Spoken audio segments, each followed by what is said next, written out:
खबरों वाले शेयर, खास मेहमानों से मुलाकात बाकी है, लेकिन उससे पहले दानिश आनंद हमारे संवाददाता है तैयार एक बड़ी और एक्सक्लूसिव खबर लेकर, जो कि टेलीकॉम सेक्टर से जुड़ी हुई, टेलीकॉम कंपनियों से जुड़ी हुई। दानिश, बताइए क्या है बड़ी खबर आपके पास?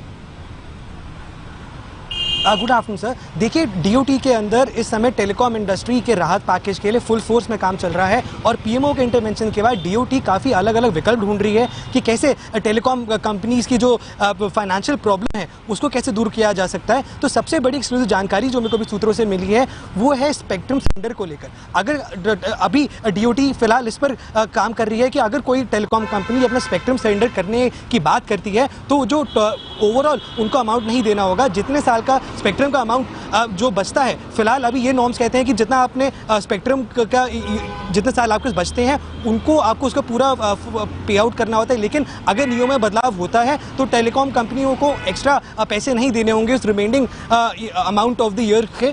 उसके अलावा टेलीकॉम कंपनीज पर अलग अलग तरह के चार्जेस लगते हैं और फिलहाल डीओटी इस बात पर विचार कर रही है कि जो यूएसओएफ है, यानी कि यूनिवर्सल सर्विस ऑब्लिगेटरी फंड, जिसको अभी 5% चार्ज किया जाता है टेलीकॉम कंपनी से, उसकी जो परसेंटेज है उसको 1-2% कम करने की बात करी गई है और अभी चर्चा चल रही है कि उसको 3% रखना है या 4% रखना है। सिमिलरली स्पेक्ट्रम यूसेज चार्जेस भी जो 5-6% टेलीकॉम कंपनीज को जो चार्ज किए जाते हैं उस पर भी थोड़े बदलाव की भी फिलहाल चर्चा चल रही है कि कैसे उसको 1-2% कम किया जा सकता है। और जहाँ तक लाइसेंस फी की बात आती है वो लगभग 3% के करीब अभी चार्ज करी जाती है, उसको भी 2% या 1% पर लाने की बात करी जा रही है। लेकिन अब पीएमओ के इंटरवेंशन के बाद डीओटी फुल फोर्स में इस फिलहाल अभी काम कर रही है और डीओटी अलग अलग इस समय विकल्प ढूंढ रही है कि उनकी तरफ से क्या होता है। और जहाँ तक फाइनेंशियल एस्पेक्ट की बात आती है तो वो एक फाइनेंस मिनिस्ट्री का पर्व्यू है, वो फाइनेंस मिनिस्ट्री इस पर फाइनल कॉल लेगी।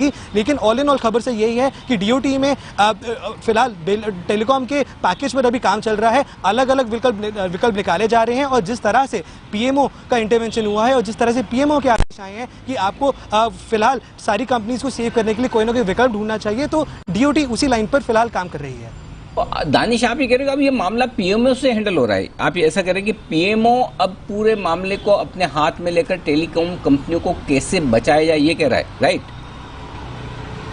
अब पीएमओ में कुछ समय पहले 1-2 हफ्ते पहले मीटिंग हुई थी जिसमें डीओटी के ऑफिशियल्स पीएमओ के ऑफिशियल से मिले थे और पीएमओ ने बोला था, डीओटी को सख्त आदेश दिए थे कि टेलीकॉम कंपनीज की फाइनेंशियल स्थिति को सुधारने के लिए डीओटी को जरूर कुछ करना चाहिए। तो जितने भी देश के टॉप ऑफिसर्स हैं, जितने भी टॉप मिनिस्टर्स हैं, सबकी नज़र अब बनी पड़ी है और सबकी नज़र डीओटी के ऊपर है फिलहाल कि वो किस तरह से टेलीकॉम कंपनीज को रिलीफ देने के लिए कौन से सर्टेन नॉर्म्स हैं उनको कैसे ट्वीट कर सकते हैं। टेलीकॉम कंपनी से मतलब क्या? वोडाफोन आइडिया ना, सीधा सीधा बराबर है। भारती को तो कोई रिलीफ चाहिए नहीं, मिल जाए तो बहुत बढ़िया बात है, thank you very much. Reliance को चाहिए नहीं, तो क्या पूरी कवायद इस चीज़ को लेकर हो रही है कि कैसे न कैसे आइडिया को डायरेक्टली इनडायरेक्टली बचाया जाए, बंद ना हो? ये समझना ठीक है जो आप बोल रहे हो, उसका मतलब ये निकालूं? जी सर, बिल्कुल सर, बिल्कुल सर, बिल्कुल ओके। अच्छा, एक और चीज़ जो आपने परसों खबर की थी कि माफ़ कीजिए, Vodafone idea review petition file करेगा, क्योंकि ये बताइए कि क्या लग रहा है जिस तरह के डेवलपमेंट हो रहे हैं, वोडाफोन आइडिया रिव्यू पिटीशन में जा रहा है, पीएमओ खुद एक्शन में आ रहा है और कोशिश कर रहा है कि रास्ता निकाला जाए। क्या वोडाफोन आइडिया को बचाने की कोशिश की जा रही है या वोडाफोन आइडिया बचने की कोशिश कर रहा है? क्या कंपनी बचेगी, इस तरह के कोई सिग्नल्स आ रहे हैं?